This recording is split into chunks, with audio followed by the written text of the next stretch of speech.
Welcome back to Student Pages Magazine. I'm your host Christian, and today we're joined by New Zealand Sensations Drax Project. Thank you for joining me today. Thanks for having us. Great to be here. To get started, can you give us a little background to how you got into the music industry and why you chose this path? Story is interesting, I think. We started at jazz school, so we studied jazz music, and we had no thought of being in the music industry or becoming like a pop band, getting platinum certifications. We were literally I was studying drums, Sean was studying the saxophone, Sam, our bass player, studying bass, and Ben on guitar at another school. But that's how we started, studying jazz, how to play jazz. From there, we started busking. It's like street performing at nighttime, and we'd play covers, like pop covers, anything with a saxophone riff that we could rip off and play drums alongside it. It was super loud and like a little duo. We were just kids at the time. Anyway, that's the start of the band. That's the very, very beginning. Wow. So you guys have been friends since then, ever since then. We've never become friends, surprisingly. No, he's joking. We've been purely acquaintances for 10 plus years. It's actually ridiculous. He won't text me back. We have known each other, for it's over 10 years now. We've been knowing each other for 15 years now. We met in like a high school jazz program, actually.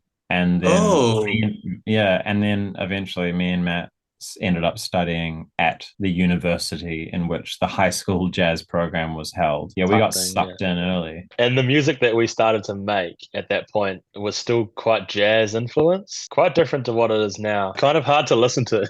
You know what I reckon? It was very influenced by like what was going on in Wellington at that time. Jazz, fusion, a bit of hip hop stuff. I think the more music, I don't know, maybe the more time that passed after we left jazz school, we got a lot more influenced by just like what was on the radio and what was popping off and like just different musical styles. So it took a while to like not be super jazzy, but we definitely still keep a bit of, I don't know, jazz. You guys are scheduled to have like 5 shows in the UK and Ireland. So what's been like your inspiration behind music? What makes it stand out? We did a tour around the UK last year. Actually, it was only London and Europe. We didn't do anywhere else in the UK. This time we're going to Bristol, Manchester, Dublin, so we're going to Ireland as well. And we're kind of expanding. Glasgow, Brighton. Down to Brighton. So that'll be cool. It's going to be an expansion on last year's tour. Everything's slightly bigger. We're playing the Islington Assembly Hall this year, which I think is bigger than the Jazz Cafe, which we played last year. We just love playing shows. It's one of those things like you can talk about your show, like,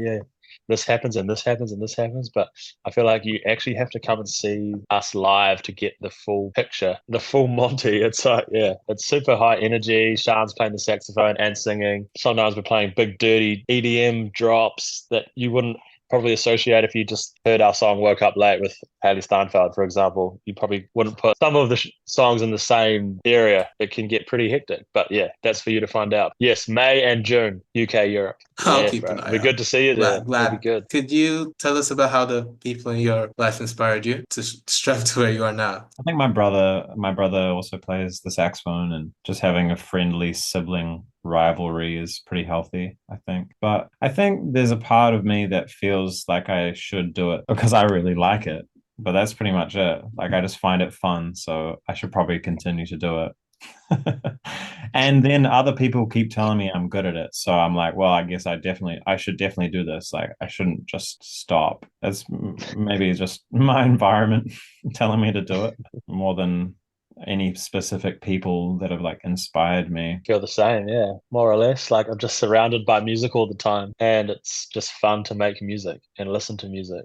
It's weird. Once you're in it, it's like hard to define what inspires you. Like something like tangible. I love making a beat and then listening to it. I don't know why, but the sound, your own beats or your own music sound way better than it probably is because you made it. It's like, this is what I want to hear. Yeah. This is exactly what I want to hear. This is amazing. But to anyone else, I think that all humans like need a creative outlet, and I like the fact that we have been able to turn our creative outlet into something we can do every day. Like our hobby, our hobby is now our job, which comes with its negatives as well, but it's definitely been positive for us so far. Have you guys ever been like affected by like bullying? While persevering towards your dream. I think I was pretty lucky that I was like kind of okay at it from the beginning, and so it was just like, if I was really bad at it and I went on stage and I like made a fool of myself. It definitely wasn't cool to be in the jazz band at school, but I think because Sean and I, maybe we weren't like horrific musicians, we're actually quite good, probably at the time.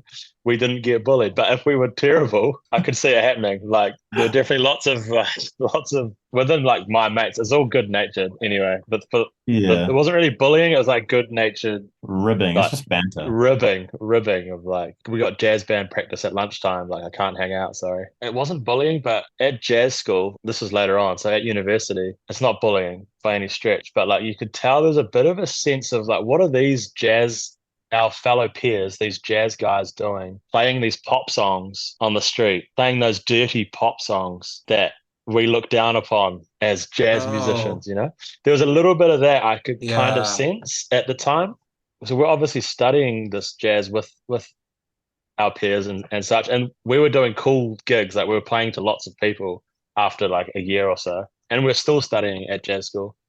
And other people at jazz school maybe weren't doing shows to many people at all. And you could probably sense, because we didn't go down a strict jazz route, we Yeah. kind of pivoted away slowly. And I think there were a couple of times where there'd be like snide remarks, but nothing too serious. But there's an elitist thing with jazz that I didn't get bullied, but I got told I was wasting my time for sure. Oh. But it was more fuel to the fire rather than extinguishing it. It was like, oh well, you'll see.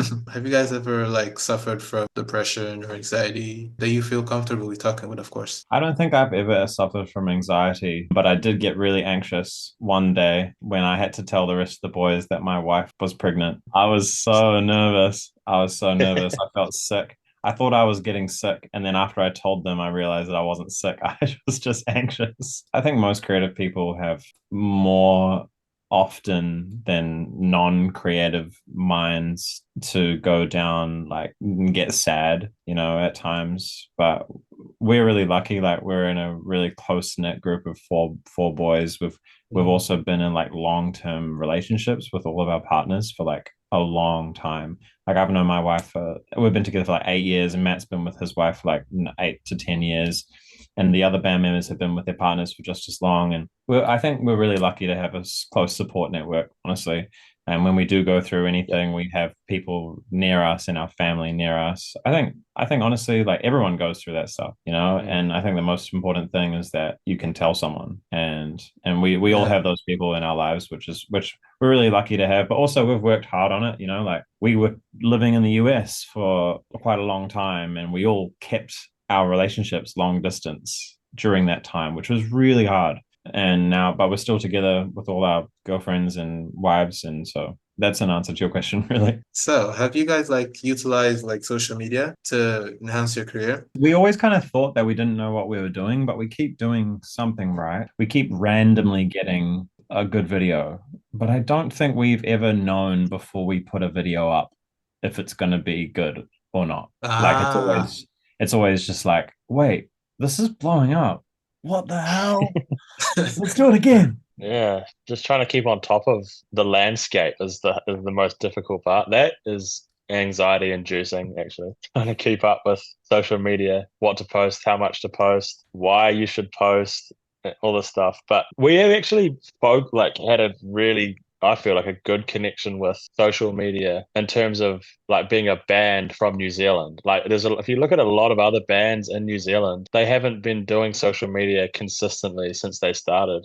But if you go into our pages and you scroll back, you can go all the way to the beginning where it was us in a flat cooking a roast chicken that we posted. Like, check this, check this roast out. That was Because the we got post. 100 followers, right? We got like 100 Yeah, followers. yeah. So we actually, it has been a priority for us the whole time.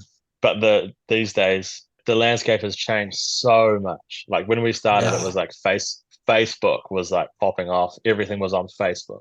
You didn't do anything on Instagram. Now it's like heavily Instagram Yeah. first, You have to be here, you have and to be there. and you have to be on TikTok as well, and Yeah. you have to have different content for each platform, and some things work here, some things don't work there. It's like a whole nother job. You're not just a musician anymore. You've got to be a marketer and designer, dedicate a lot of your time to it. But that's just part of the game. But when it works, Yeah. it's like, this is amazing. Like we've released videos that on TikTok that have millions, like 14 million views on one video. And like, same with Instagram, we've had viral, semi-viral videos, like millions of views.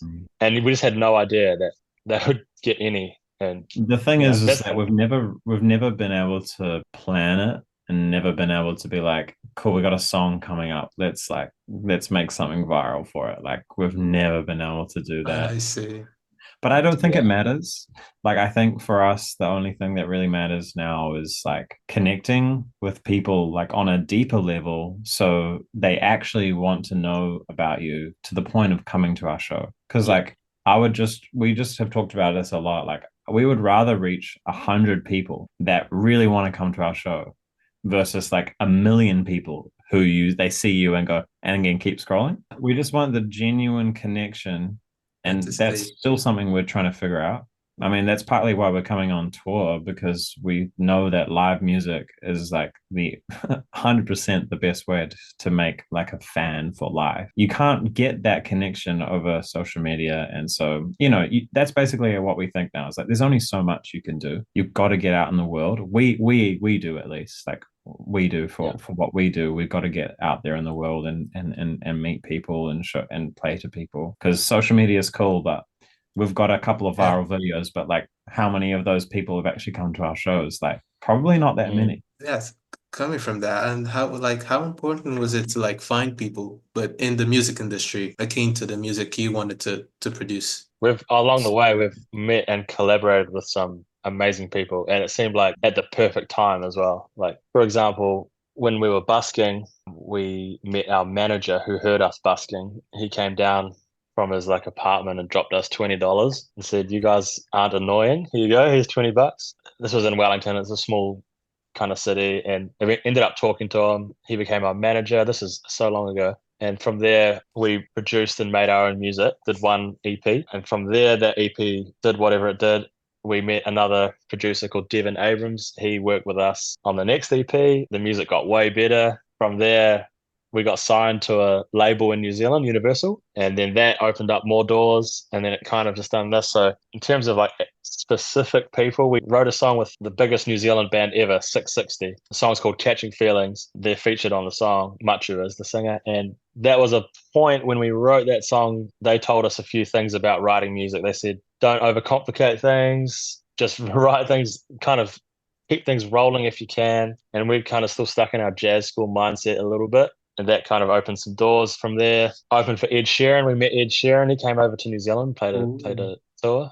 We opened for him. That was incredible. We had a good conversation with him as well. He gave us a few business tips and tricks that I can't tell you. Talking about publishing, that side of the industry. But yeah, we've met so many people. Like we've been a band for 10 years, opened for countless people. We've definitely met people in the music industry that have helped us. And we've met people randomly on the street that like became our manager. I still feel like we still have a lot to prove and a lot to do. And I'm sure the people that are going to help us get there, we haven't even met yet. You're one of them, Christian. You're one of them. And so, like, what advice would you give to like students who want to start in the industry then? Just do it, man. Like, do it and don't stop getting better at it. Like, I feel like a lot of people will be like, yeah, I want to get into like the music industry and be an artist. It's like, okay, cool. Get really fucking good at what you do and don't stop. And then it just won't not happen. Like if you're the best drummer in the world, you're not gonna not be playing drums for someone.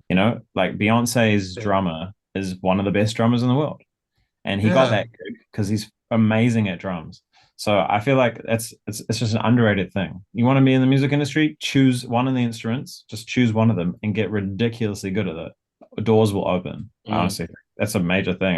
I've talked to the people about this a lot. So nice to meet you. Though. Thank you. Yeah, we'll see you next Take time. care. Thank you. Yeah, man. Catch you later. See you next Bye, time. man. See you, bro.